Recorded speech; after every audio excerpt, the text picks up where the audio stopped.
मौत। मौत कहीं भी कभी भी किसी को भी आ सकती है। मौत पल भर में ही सब कुछ तहस महस कर सकती है, माहौल बदल सकती है, खुशियों को मायूसी में बदल सकती है। किसी के लिए मौत एक आजादी की ओर जाती हुई राह है, तो किसी के लिए मौत एक चाह है। इस दुनिया में जिसने भी जन्म लिया है उसे एक दिन मरना है, और मरकर वो इस दुनिया से चले जाते हैं। लेकिन कुछ लोग ऐसा भी मानते हैं कि इस दुनिया के अलावा भी एक दूसरी दुनिया होती है, मौत के बाद की दुनिया। रेडियो सिटी लेकर आया है घोस्टली अलायंसेस, 5 दोस्तों की पहेली। यह कहानी एक ऐसे शख्स की है जो एक आम आदमी की तरह ही अपना रैन बसर करता है। पढ़ा लिखा, ग्रेजुएट, एक 9 से 6 नौकरी कर अपना घर चलाने वाला एक साधारण व्यक्ति। और इस व्यक्ति का नाम रेडियो राज है। एक दिन यूं ही अपने दोस्तों के साथ 31 दिसंबर सेलिब्रेट करने के लिए ये एक रिजॉर्ट की ओर जाते हैं। हंसी मजाक का माहौल था। राज अपने दोस्त विनोद, मनीष, निखिलेश और आशीष के साथ जल्दी अपने रिजॉर्ट की ओर जा रहे थे।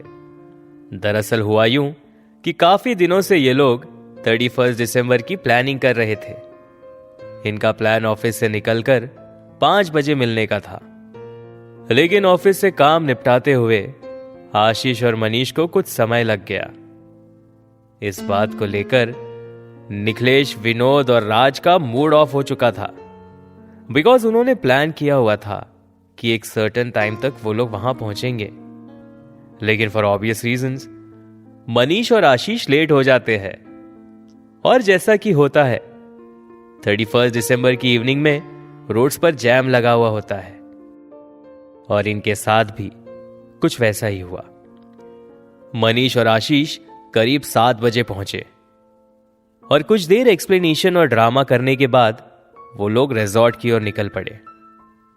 ये दोस्त जब रिजॉर्ट पहुंचे तब इन्हें पता चला कि इनकी बुकिंग्स जिस रिजॉर्ट में की हुई थी वो अब कैंसिल कर दी गई थी, क्योंकि ये लोग उस रिजॉर्ट पर 3 घंटा लेट पहुंचे और इनका कॉल भी रीचेबल नहीं था।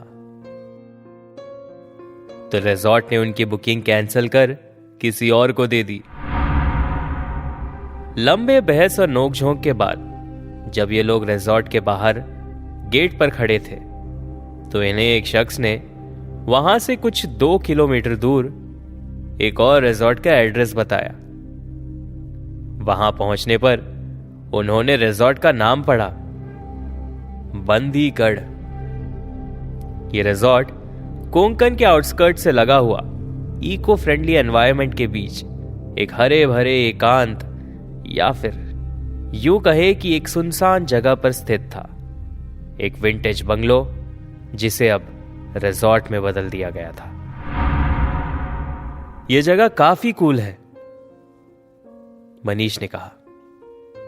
कूल? इस खंडर में क्या अच्छा लगा? आशीष ने पूछा। मेरा मतलब था कि यह जगह बहुत ठंडी है, मनीष ने जवाब दिया। तो और क्या एक्सपेक्ट कर रहे थे तुम लोग? जब पहले से ही बोला हुआ था कि हमें 5 बजे निकलना है, विनोद ने बीच में टोका। 8 बजे निकलने पे कितना ट्रैफिक होता है पता है ना तुम्हें? निखिलेश ने कहा।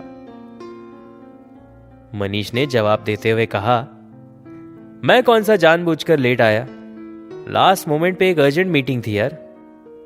निखिलेश ने बीच में टोका। हाँ, जैसे तुम लोग के पास ही दुनिया भर का काम है ना, हम तो यहां वेले बैठे। इसी बीच विनोद आशीष से कहता है, आशीष तुझे कोई रीजंस देना है? जवाब में आशीष ने कहा, रीजंस देकर कोई फायदा होगा क्या? तुम लोग बस सुनाने में लगे हो। जल्दी से चेक इन करो, पैक बनाते। I think he is right, time waste मत करो और मूड बनाते। चलो, राज ने कहा। सब लोग उस रिजॉर्ट में एंटर होते हैं और उन्हें उस रिजॉर्ट पे कुछ ज्यादा ही ठंड महसूस होती है। यहां कुछ ज्यादा ही ठंड है, या फिर सिर्फ मुझे ही ठंड लग रही है? निखिलेश ने पूछा। हां यार, अचानक से कुछ ज्यादा ही ठंड फील हो रही है, राज ने कहा। हेलो हेलो, कोई है यहां? मनीष ने आवाज लगाई। इतने में रिसेप्शनिस्ट वहां पर भागता हुआ आया। जी सर, बोलिए, रिसेप्शनिस्ट ने कहा। हमें 5 जन के लिए रूम चाहिए, हो सके तो बड़ा रूम देना जहां हम सब साथ रह सके, मनीष ने अपनी जरूरत बताई। इस पर रिसेप्शनिस्ट ने कहा, जी जरूर, पानी, सोडा और स्टार्टर्स जो भी है 10 मिनट पे रूम पे पहुंचा देना यार, आशीष ने कहा। पूछ तो ले मेनू में क्या है, निखिलेश ने कहा। छोड़ यार, वैसे भी बहुत देर हो गई है, एक एक पैग मारते हैं, फिर देखते हैं मेनू में क्या है, राज कहता है। सारे लोग इसे मानकर रूम की तरफ बढ़ते हैं। रूम में घुसते ही ये लोग एक लार्ज पैग बनाते हैं। चलो यार, बहुत थक गए, बॉटम्स अप करते हैं, थोड़ा रिलीफ मिलेगा, आशीष ने कहा।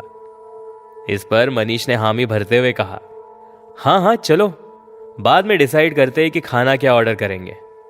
सभी लोग मिलकर हामी भरते हुए चीयर्स करते हैं और बॉटम्स अप कर लेते हैं। राज अपने फोन से पोर्टेबल स्पीकर पर गाना बजा रहा था। सभी उस म्यूजिक को एंजॉय कर रहे थे कि इतने में उनका खाना लिए रूम सर्विस वाला आ जाता है।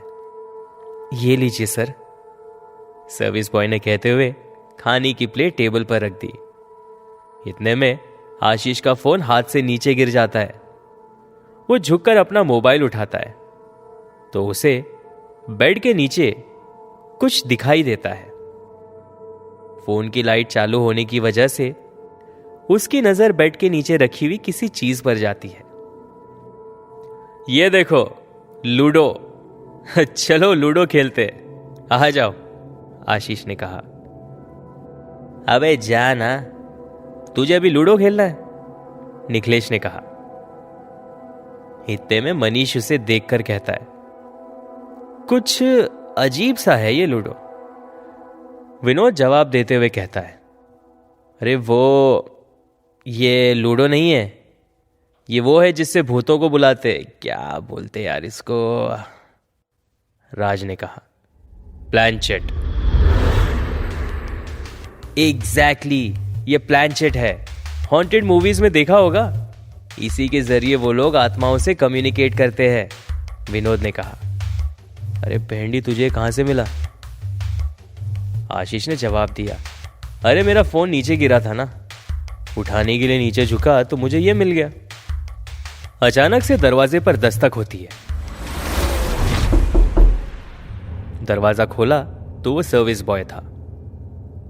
स्टार्टर में क्या लाऊं और मेन कोर्स कब तक खाओगे, ये सब मुझे अभी बता दो, निखिलेश उसे ऑर्डर देते हुए कहता है। तो एक काम कर, चिकन और वेजिटेबल सैलेड रिपीट कर, खाना हम आराम से खाएंगे। ठीक है साहब, ये कहकर सर्विस बॉय चला जाता है। इतने में निखिलेश फिर से कहता है, और हाँ, जरा आइस क्यूब भी लेके आना यार। और फिर मनीष कहता है, सुनना दोस्त, ये किसका है? ये आपको कहां से मिला, सर्विस बॉय ने पूछा। मनीष जवाब देता है, ये वहां उस बेड के नीचे था, ये यहां आया कहां से? सर्विस बॉय जवाब देते हुए कहता है, ये बड़े मालिक का है साहब, वो इसके जरिए आत्माओं से बातें किया करते थे। ये सुनते ही मनीष कहता है, तो तुम्हारे बड़े मालिक कहां हैं? सर्विस बॉय जवाब देता है, वो कहीं काम से बाहर गए हुए हैं, वो कुछ भूत प्रेत आत्माओं के विशेषज्ञ है ना, मैं बर्फ लेकर आता हूं। इतना कहकर वो सर्विस बॉय रूम से बाहर चला गया। भेंडी, भूतों के विशेषज्ञ? हाँ, राज कहता है। मतलब वो गोस्ट हंटर होगा शायद, मनीष कहता है। इस पर आशीष कहता है, ट्राई करे? क्या ट्राई करेगा? निखिलेश इंटरप्ट करता है। आत्माओं को बुलाने का ट्राई करते हैं, आशीष कहता है। इस पे निकलेश उसे फिर टोकता है। हाँ, फिर उसको भी बिठा के दारू पिलाएगा ना। चुपचाप बैठ जा और चकली पास कर, ये अभी तक आइस लेके नहीं आया। इतना सब हुआ ही था कि अचानक लाइट चली जाती। अब आगे इन दोस्तों के साथ क्या होगा हम जानेंगे अगले एपिसोड में।